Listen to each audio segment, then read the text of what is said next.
First, I'm going to start with your arm action. I'm biased. Take this with a grain of salt.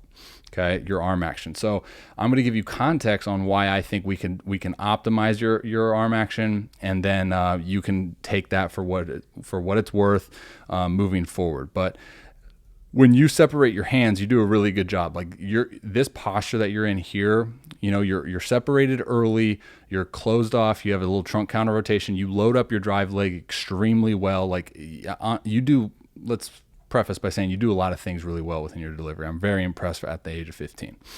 So now what happens is your hand path starts to then climb back, and your glove side is going to do the same, just forward.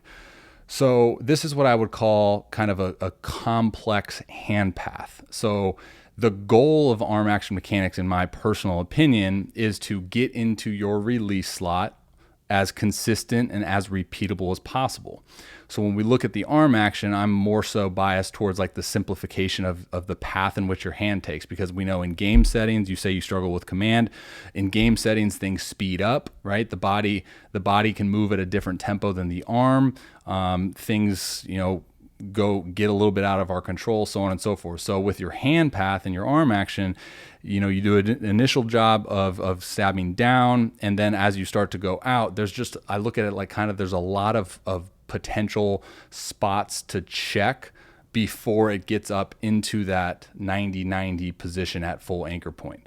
Again, I know it's tough because it's not necessarily a bad thing or a good thing, but anytime someone comes to me and say, hey, I struggle with command, and I see this type of arm action, this type of hand path, it's something that I really want to kind of start leaning towards modifying the path of the hand and looking at arm action progression. So that's the first thing that I see. And then we'll double back toward the end of this screening and talk about where I think you should progress.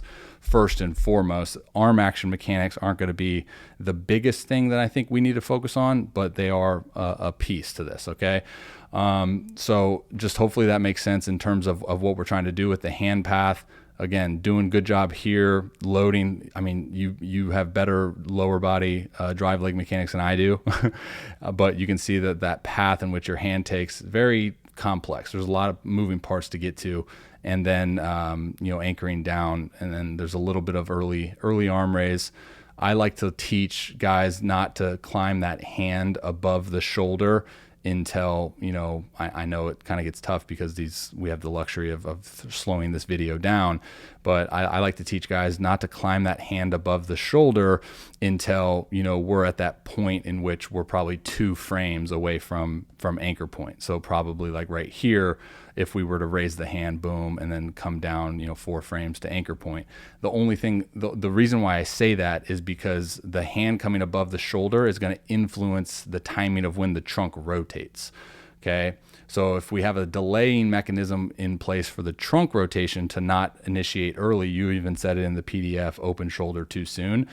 To me, that's a byproduct of the hand timing coming up early. Okay. So if we can, and the too much trunk tilt, I wouldn't listen to that. I don't mind that. It's your mechanism to load the drive leg, so I'm okay with that. But like I said, hand climb is early, and that's going to initiate the trunk to pull early, and then that's what's going to create a restriction from your hip shoulder separation. Okay, so I'll give you context here with Yu Darvish. That's who I got you comped with. You can just notice the timing in which his hand raises. Also notice the simplicity of his path in which his hand takes, right? So stab down and then come right up. And then now you can see in relation to where his front foot is, boom, hand comes up, right? So you see that mechanism. Again, it's so minute, but the guys at the highest level can do this extremely well. So what they do is they optimize the timing of that hand raise to then allow for them to create a ton of separation, hip shoulder separation, segmentation, stretch. All right, we want rotational energy. That's what it is. It's building up rotational energy by keeping our trunk neutral up until the point in which our front foot anchors into the ground. So that's what I got in terms of your upper body arm action mechanics there.